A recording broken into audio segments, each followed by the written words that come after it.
1,60,000-এর অধিক বিভিন্ন ধরনের গোলা বারুদ ব্যবহার করেছে। 7,500-এর অধিক যৌথ বাহিনীর সদস্য যারা এই অপারেশনে অংশগ্রহণ করেছে, যারা এর নির্দেশ দিয়েছে, তাদেরকে তো বিচারের মুখোমুখি করতেই হবে। তার পাশাপাশি যারা এই খুনকে জায়েজ করে দিয়েছে তাদেরকেও বিচারের মুখোমুখি করতে হবে। তারা আবার নতুন করে বলবার চেষ্টা করে যে শাপলায় রং মেখে এই মানুষগুলো শুয়েছিল। তারা মস্করা করে যে এই মানুষগুলো তারা গ্রাম্য, তারা খ্যাত, তাদের নাগরিক কোনো অধিকার নাই। দেখেন, আজাদি একদিনে আসে নাই, জুলাই বাংলাদেশে একদিনে আসে নাই।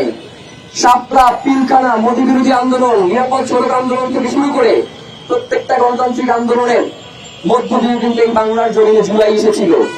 সুতরাং এর কোন একটাকে অস্বীকার করা মানে হচ্ছে জুলাইয়ের যে স্পিরিট সেটাকে নাই করে দেয়া। আমরা আগামী বছর আর এইখানে শাপলা গণহত্যার বিচারের দাবিতে দাঁড়াইতে চাই না। আমরা আগামী বছর আর জুলাই গণহত্যার বিচারের দাবিতে দাঁড়াইতে চাই না। আমরা আগামী বছর আর শহীদ ওসমান হাদি হত্যার বিচারের দাবিতে এইখানে দাঁড়াইতে চাই না। আমরা আগামী বছর আর পিলখানা গণহত্যার বিচারের দাবিতে এইখানে দাঁড়াইতে চাই না।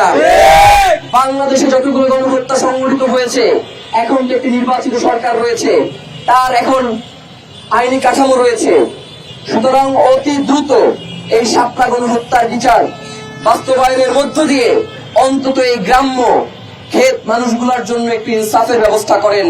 এই রাজনীতির মধ্য দিয়ে, শব্দের রাজনীতির মধ্য দিয়ে সে বাংলাদেশের আপামর জনসাধারণকে, মাজলুম জনতাকে তার অধিকার থেকে এইভাবে করে দিনের পর দিন বঞ্চিত করেছে। সুতরাং শাপলা গণহত্যায় যেই কুশীলবরা 1,60,000-এর অধিক বিভিন্ন ধরনের গোলা বারুদ ব্যবহার করেছে, 7,500-এর অধিক যৌথ বাহিনীর সদস্য যারা এই অপারেশনে অংশগ্রহণ করেছে, যারা এর নির্দেশ দিয়েছে, তাদেরকে তো বিচারের মুখোমুখি করতেই হবে। তার পাশাপাশি যারা এই খুনকে জায়েজ করে দিয়েছে তাদেরকেও বিচারের মুখোমুখি করতে হবে। প্রিয় ভাইয়েরা, এই শাপলায় যখন গণহত্যা হয় তখন বাংলাদেশের অনেক রাজনৈতিক দল শুধুমাত্র নিজেদের কথা চিন্তা করে আগায় আসে নাই, যার ফলশ্রুতিতে 2013 থেকে 2024 এই পর্যন্ত তাদের উপর দিয়ে কি গেছে সেটা তারা টের পেয়েছে। কিন্তু আশ্চর্যের বিষয় যে মাত্র 2 মাসের মধ্যে তারা সেই জিনিসগুলো ভুলে যাচ্ছে। তারা আবার সেই শাপলার ফ্যাসিবাদী রাষ্ট্রে ফিরে যেতে চায়। তারা আবার নতুন করে বলবার চেষ্টা করে যে শাপলায় রং মেখে এই মানুষগুলো শুয়েছিল। তারা মস্করা করে যে এই মানুষগুলো তারা গ্রাম্য, তারা খ্যাত, তাদের নাগরিক কোনো অধিকার নাই।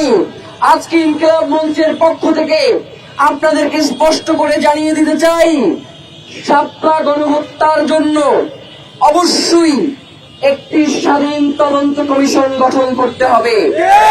আপনারা জানেন, অন্তর্বর্তীকালীন সরকারের সময়ে নামকাওয়াস্তে পিলখানা এবং জুলাইয়ের জন্য কমিশন গঠন করা হলেও শাপলার জন্য কোনো কমিশন গঠন হয় নাই। তাহলে কি অন্তর্বর্তীকালীন সরকারও শাপলাকে কখনো তাদের জনগণ মনে করে নাই? প্রিয় ভাইয়েরা, আমরা আপনাদের কাছে বিনীত আহ্বান জানাই, অতি দ্রুত যাতে শাপলা গণহত্যার বিচার নিশ্চিত করা হয়। আজকে আপনাদের সম্মুখে ইনকিলাব মঞ্চের পক্ষ থেকে আমি শাপলা গণহত্যার বিচারের দাবিতে 6টি দফা ঘোষণা করছি, যেগুলো সরকারকে অতি দ্রুত বাস্তবায়ন করতে হবে। দফা 1, গণহত্যায় জড়িতদের সর্বোচ্চ সাজা নিশ্চিত করতে হবে। যারা এই গণহত্যায় অংশগ্রহণ করেছে তারা যদি এই মুহূর্তে পলাতক থেকে থাকে, তাদেরকে দেশে ফিরিয়ে এনে অতি দ্রুত বিচারের মুখোমুখি করতে হবে।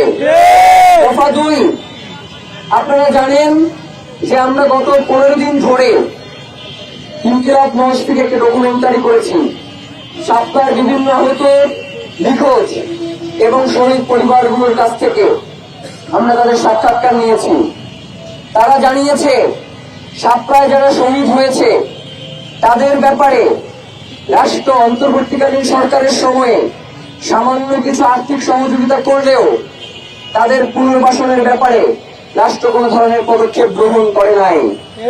এমনকি আহতদের ব্যাপারে রাষ্ট্র এইটুকু পদক্ষেপ গ্রহণ করে নাই। মানে ব্যাপারটা এমন যে আহত হয়েছে তাকে আমার কি। তো আমরা অতি দ্রুত দাবি জানাই, সরকারি খরচে আহতদের চিকিৎসার ব্যবস্থা করতে হবে। আপনাদেরকে একটা আশ্চর্যের কথা জানাই, আমরা সেন্টারে একজনের সাক্ষাৎকার নিচ্ছিলাম, ওই সময়ে তার পায়ের ভিতরে যে রড ঢুকানো হয়েছিল, অর্থাৎ আজ পর্যন্ত তার সেই পায়ের ভিতর থেকে রড বের করা হয় নাই।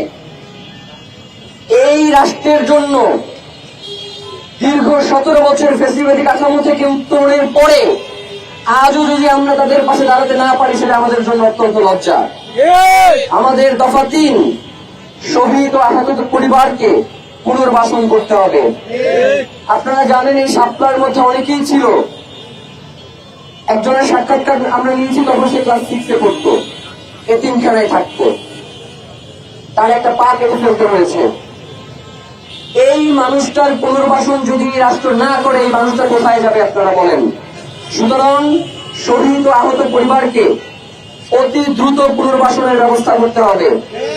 শহীদ ও আহত পরিবারের সন্তানদের জন্য শিক্ষা ভাতার ব্যবস্থা করতে হবে। শাপলা গণহত্যার ইতিহাস পাঠ্য বইয়ে যুক্ত করতে হবে।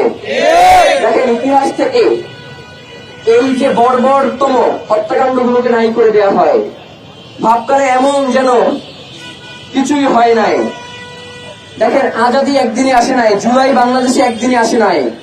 শাপলা, পিলখানা, মোদী বিরোধী আন্দোলন, নিরাপদ সড়ক আন্দোলন থেকে শুরু করে প্রত্যেকটা গণতান্ত্রিক আন্দোলনের মধ্য দিয়ে কিন্তু এই বাংলার জমিনে জুলাই এসেছিল। সুতরাং এর কোন একটাকে অস্বীকার করা মানে হচ্ছে জুলাইয়ের যে স্পিরিট, সেটাকে নাই করে দেয়া। সুতরাং আমরা দাবি জানাই, শাপলা অন্যান্য গণহত্যার ইতিহাসের পাশাপাশি পাঠ্য বইয়ে শাপলা গণহত্যার ইতিহাস যুক্ত করতে হবে। আপনারা জানেন যে বাংলাদেশে মুক্তিযুদ্ধ বিষয়ক একটি মন্ত্রণালয় রয়েছে। জুলাই গণ অভ্যুত্থান অধিদপ্তরের মতো মুক্তিযুদ্ধ বিষয়ক মন্ত্রণালয়ের অধীনে শাপলা আন্দোলন অধিদপ্তর গঠন করতে হবে। এই কার্যক্রমগুলো এই নির্বাচিত সরকারকেই করতে হবে। এখন জিজ্ঞেস করেন কেন? অন্তর্বর্তীকালীন সরকার যখন ক্ষমতায় ছিল, প্রতিনিয়ত তাকে এমন ভাবে প্রেসার ক্রিয়েট করা হয়েছে যে তুমি তো নির্বাচিত না, তুমি এইগুলার বিচার করবা কিভাবে? তুমি তো নির্বাচিত না, তাহলে তুমি এই কমিশন গঠন করে কি করবা? তুমি তো নির্বাচিত না, তুমি এইটা কেন করতেছো? তুমি নির্বাচিত না, তুমি ওইটা কেন করতেছো? এখন তো বুঝলাম যে আপনারা নির্বাচিত হয়েই আসছেন, তাহলে আপনারা শাপলা গণহত্যার বিচারটা করে দেখান। আমরা আগামী বছর আর এইখানে শাপলা গণহত্যার বিচারের দাবিতে দাঁড়াইতে চাই না। আমরা আগামী বছর আর জুলাই গণহত্যার বিচারের দাবিতে দাঁড়াইতে চাই না। আমরা আগামী বছর আর শহীদ ওসমান হাদি হত্যার বিচারের দাবিতে এইখানে দাঁড়াইতে চাই না। আমরা আগামী বছর আর পিলখানা গণহত্যার বিচারের দাবিতে এইখানে দাঁড়াইতে চাই না। বাংলাদেশে যতগুলো গণহত্যা সংঘটিত হয়েছে, এখন যে একটি নির্বাচিত সরকার রয়েছে, তার এখন আইনি কাঠামো রয়েছে। সুতরাং অতি দ্রুত এই শাপলা গণহত্যার বিচার বাস্তবায়নের মধ্য দিয়ে অন্তত এই গ্রাম্য ক্ষেত মানুষগুলোর জন্য একটি ইনসাফের ব্যবস্থা করেন। এইটা ইনকিলাব মঞ্চের পক্ষ থেকে আজকের প্রোগ্রামে আমাদের সর্বশেষ দাবি।